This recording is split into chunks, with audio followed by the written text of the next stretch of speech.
If all that London shopping leaves you feeling hot and thirsty, why not skip over to Italy for a vodka on the rocks with a difference?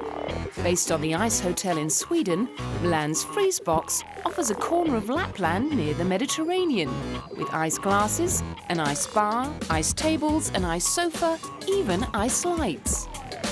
Made of 50 tons of crystal clear ice carried from the River Torn 200 kilometres north of the Arctic Circle, the ice bar offers a new take on dressing up for the evening.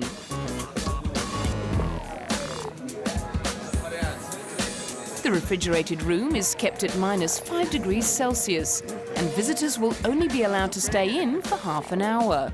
Partly to let as many people come through the bar as possible, and partly to avoid frostbite.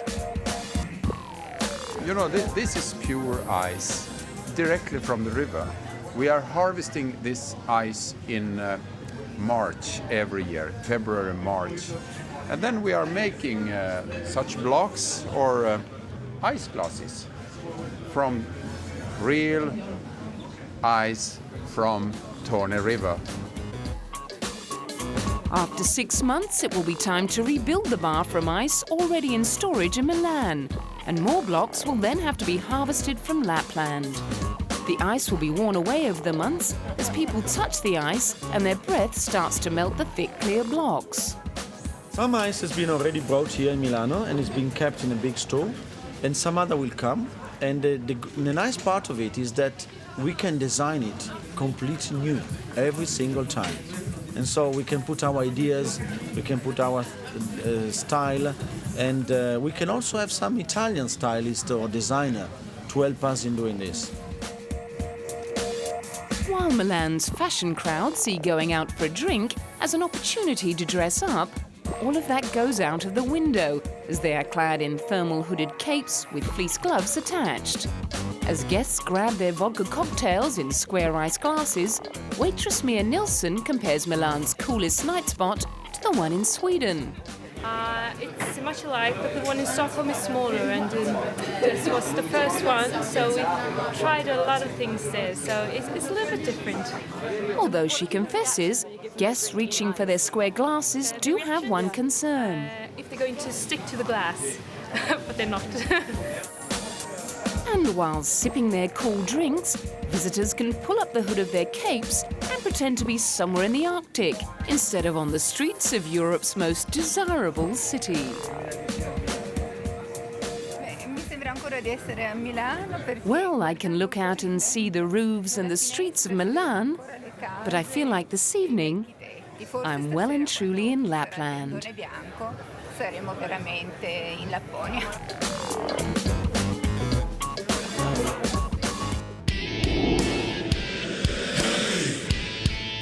If it weren't for the fact he couldn't stand the sight of blood, another of Italy's major attractions may well have ended up sewing stitches of a different kind. But with an empire estimated by Forbes magazine to be worth $2 billion a year, Giorgio Armani clearly made a wise decision to ditch medicine in favour of becoming a department store window dresser in 1961. Not that he became an overnight sensation. Born in Piacenza, Italy in 1934, Armani worked for 9 years in well-known fashion house Nino Cerruti before finally setting up shop with partner Sergio Gagliotti. Hello magazine wrote that the menswear business was originally funded with the meagre proceeds raised by selling their Volkswagen in 1974. Tired of seeing men dressing in the same uniform way, a trend he describes as the Mao syndrome, Armani quickly established a new standard of understated elegance and easy-fit garments, fashioning haute couture's very first unlined jacket. He translated this relaxed style into an androgynous label for women in 1975. He's never been a fan of the extravagance often put on by other designers during fashion shows, and his clothes are famous for eliminating the superfluous to emphasize elegance and comfort. His mastery of style really came to the fore a few years later with the Armani Power Suit, underpinning the boardroom power of both male and female go-getters during the economic boom of the early 1980s. Giorgio Armani became the first fashion designer to appear on the cover of Time magazine since Christian Dior. A determined go-getter himself, he became one of the first designers to actively approach celebrities about wearing his designs. And confirmed Armani fans include LA Lakers coach Pat Riley and film stars Jodie Foster, Sophia Loren and Michelle Pfeiffer.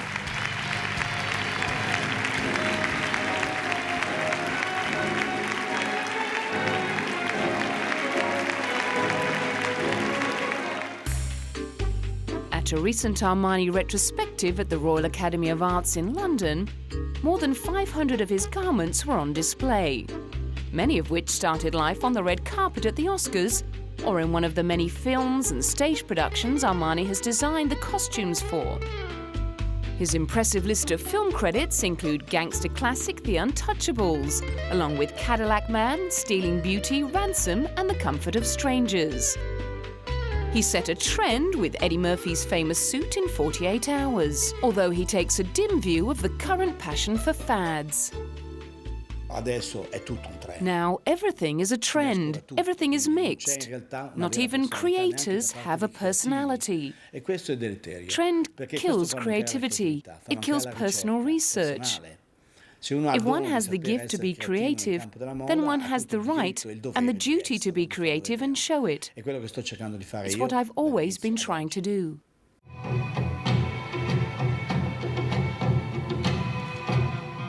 And he has no intention of retiring from the fashion forefront. No, io so che alla mia età molta gente è già in pensione, però la vedo molto triste la gente in pensione. I know that people of my age retire. I see retired people as very sad. I feel exactly as I did when I started. I've something left, because I have some more years. I'm more detached from things, more mature. My enthusiasm is the same every time as it was for my first collection. Now it's even worse, because then I could afford to make mistakes. If I go wrong today, everyone will be on me. Some are there waiting for it. It looks like they may be waiting for quite a while longer.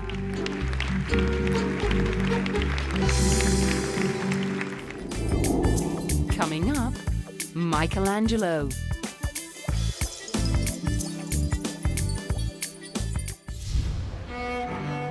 From the finest haute couture of one Italian master to the priceless artwork of another. A record-breaking Michelangelo exhibition is giving a rare insight into the drawings the artist didn't want anyone to see. Michelangelo Drawings Closer to the Master is the first Michelangelo exhibit at the British Museum in 30 years and has attracted almost 11,000 advance bookings. The display features 90 drawings by the Italian Renaissance sculptor, painter, poet and architect from collections in the British Museum, the Ashmolean Museum in Oxford and the Taylor Museum in Holland. It includes a collection of thumbnail sketches and red chalk studies which reveal the genesis of the painting of the Sistine Chapel roof in the Vatican Palace. Also on display are black and white chalk studies for the Last Judgment on the altar wall of the Sistine Chapel, architectural drawings for the Basilica of St. Peter's, and the drawings of the Crucifixion, which changed in style as Michelangelo reached the end of his own life. Well, he did have, Michelangelo had a very, very long career. We know that he was working as an apprentice at the age of 12, and he was working until right at the end of his life when he was 88. And he did all sorts, he was a painter, he was a sculptor, he was an architect, and as you say, he was a poet. And you see all those, the thing that links all of those except for poetry is drawing. He before he began to paint, to sculpt, to think about designing a building, he would do that on paper. Drawing was central to everything he did. Born in Tuscany in 1475, Michelangelo was the best documented artist of the 16th century. Despite his low opinion of painting, he created two of the most influential fresco paintings in Western art, on the ceiling and altar wall of the Sistine Chapel in Rome. Chapman pointed out Michelangelo himself would not have wanted people to see the technical work that went into his final masterpieces. I think he wants you to go and look at his finished work and not realise the labour that went into it. But I think looking at his drawings, you come away with a hugely enhanced appreciation of Michelangelo's genius. So I think in that respect he was wrong.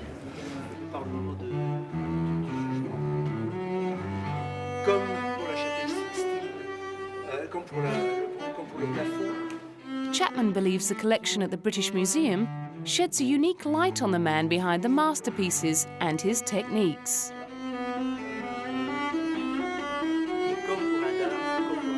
Between 1500 and 1504, Michelangelo sculpted David, which was to become the most recognizable statue in history, as well as an international symbol of strength and youthful human beauty.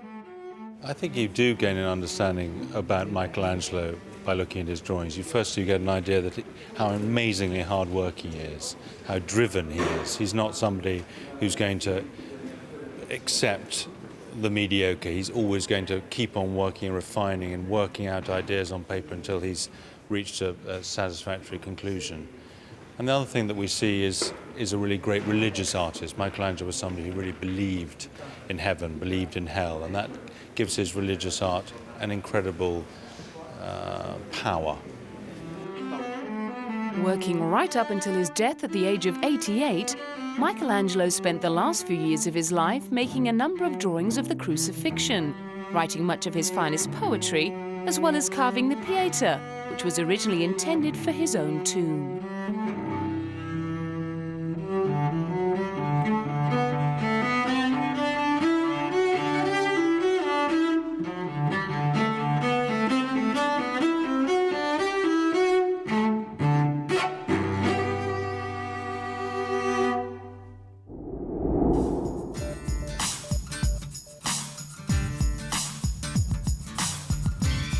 Having acquired a taste for Italian craftsmanship, you might want to drive away in one of these. 35 historic Ferraris dating from 1951 to 1989 went on auction at the exclusive Swiss resort of Gstaad. The top lot, a 1961 Ferrari 250 GT, fetched over 1.5 million Swiss francs. Yellow, blue, white, silver, black, and of course red. There was one for every taste at Bonham's annual Ferrari sale in the exclusive Swiss resort.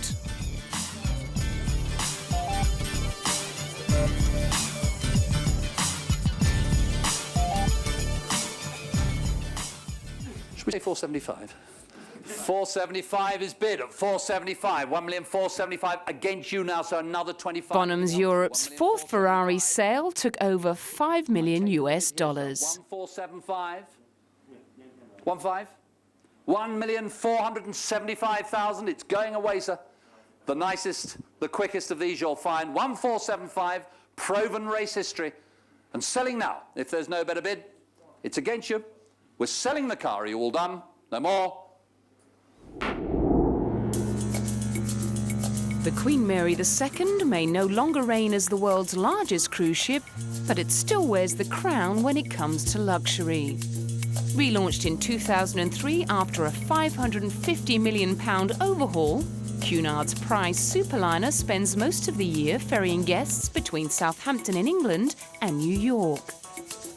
It stretches 345 metres in length. That's more than 40 metres longer than the Eiffel Tower and weighs 3 times the weight of the Titanic. There's space aboard for more than 2,600 passengers, with almost 1 crew member for every 2 guests. The vessel's 17 decks include 5 swimming pools, sweeping staircases, a grand ballroom, a 360-degree promenade deck, and a host of luxury shops. There's a theatre as well as a cinema. There's a casino, and there's an art gallery with £3 million worth of works on display for purchase. And of course, there's gourmet food in abundance, thanks to the ship's 15 restaurants and bars. Her designer, Stephen Michael Payne, is a truly proud man. We'll Queen Mary 2 is a true liner. She has all the attributes of the liner. She has the strong hull, she has the pyramid shape, she has the engines that are almost twice the power of a normal cruise ship. And more importantly, she has the hull shape that enables her to go through rough weather without damaging herself and yet making it very comfortable for her passengers. The cabins have the feel and look of a top-class hotel.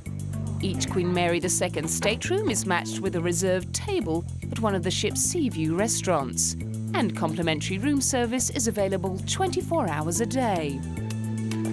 And when one tires of a life on the ocean wave, well, there's always shopping. Or an opportunity to enjoy some pampering at the world-renowned Canyon Ranch Spa Club. If you're into health and fitness, there's a state-of-the-art gym and weight room, plus a well-equipped sports deck. Or how about a visit to the planetarium, a wine tasting seminar, or a walk down history lane at the Maritime Quest exhibit? When the stars come out in the night sky, the Queen Mary II plays host to some very elegant soirees. Dancers sweep across the Queen's room, hors d'oeuvres are served in Sir Samuel's wine bar, there's jazz in the Commodore Club, musical shows in the Royal Court Theatre, or you can spin over to the casino with its tuxedoed croupiers, then head down to the G32 disco. Or just retire to the chart room and the crooning tunes of a cabaret singer.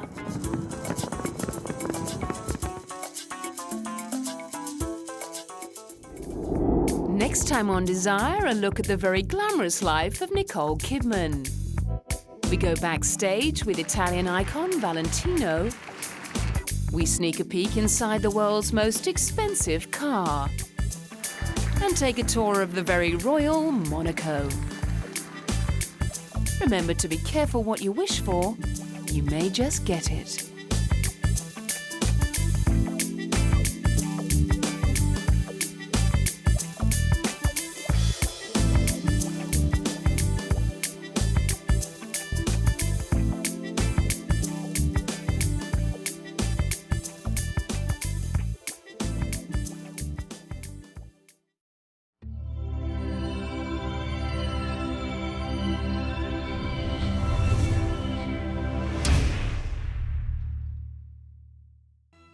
Three,